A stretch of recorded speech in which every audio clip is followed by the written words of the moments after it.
The Middle East is on edge once again. A shockwave has just rattled the region, not from Gaza, not from Lebanon, but from Doha itself, Qatar, the very state long trusted as a neutral mediator. Israeli missiles have struck in the heart of Doha, and the consequences may ignite something much bigger than Tel Aviv anticipated. Could this be the moment Arab states finally turn their backs on Israel?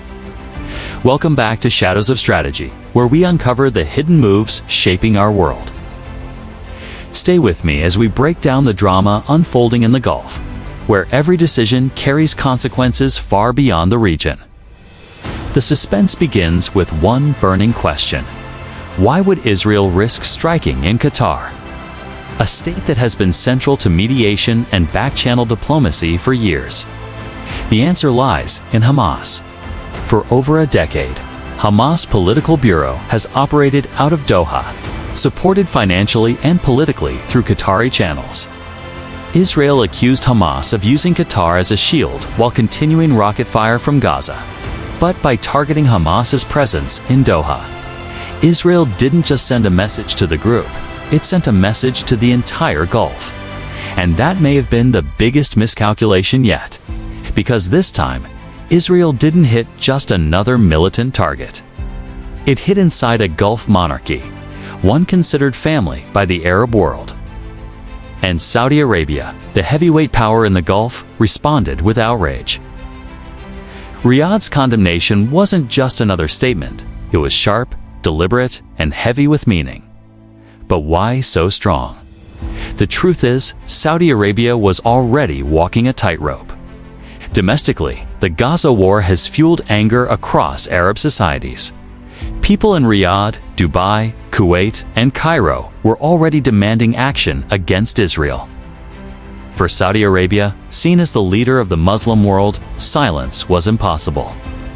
By striking in Doha, Israel forced Riyadh into a corner, and this time, words may not be enough. Now comes the real suspense. Could Saudi Arabia actually push Arab states to freeze or even cut ties with Israel? It sounds extreme, but consider the timing. The Abraham Accords tied the UAE and Bahrain closely to Israel. Saudi Arabia was quietly weighing its own normalization deal, with U.S. support, but Israel's attack in Doha has shattered trust. Insiders say Riyadh has already started conversations with Gulf neighbors on whether to downgrade ties. Not a full rupture yet, but a freeze, a step that would send shockwaves across the region. Imagine the scenario. Saudi Arabia, the anchor of the Arab world, decides to freeze dialogue with Israel. The UAE and Bahrain will face mounting pressure to follow. That alone could isolate Israel diplomatically at a time when it desperately needs regional partners to counter Iran. The Arab street, already inflamed, would celebrate. And Arab leaders under pressure may find that distancing from Israel is the only way to calm their people. But the story doesn't stop there. For Washington, this is a nightmare. The U.S. spent years building bridges between Israel and the Gulf. First under Trump, then under Biden. The Abraham Accords were not just symbolic, they were the cornerstone of Washington's regional strategy.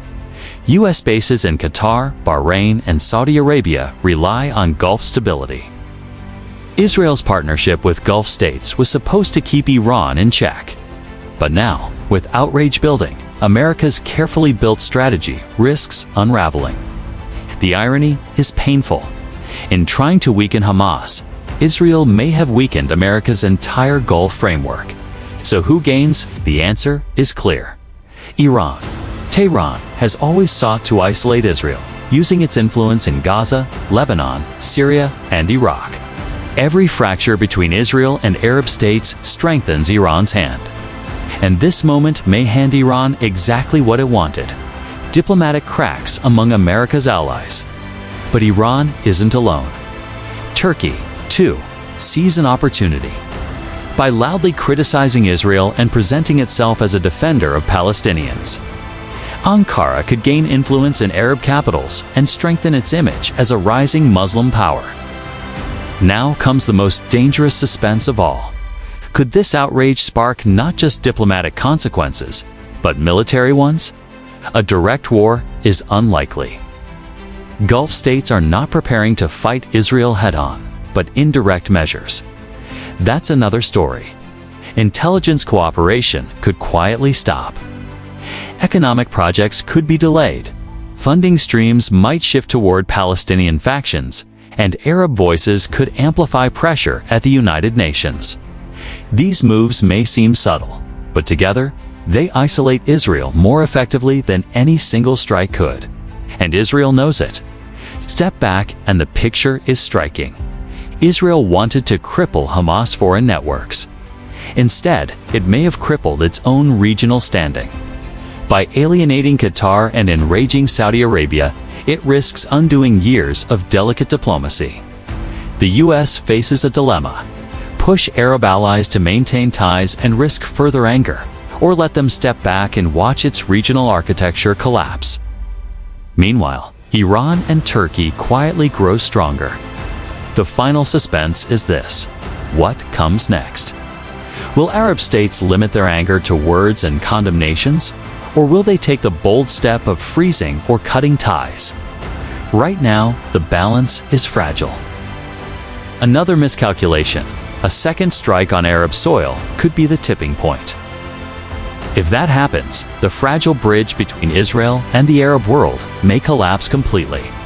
The missiles that struck Doha may have been aimed at Hamas, but the real impact hit Israel's standing in the Middle East. And as the outrage spreads, one question looms larger than ever: have Israel's actions just pushed the Arab world to a breaking point?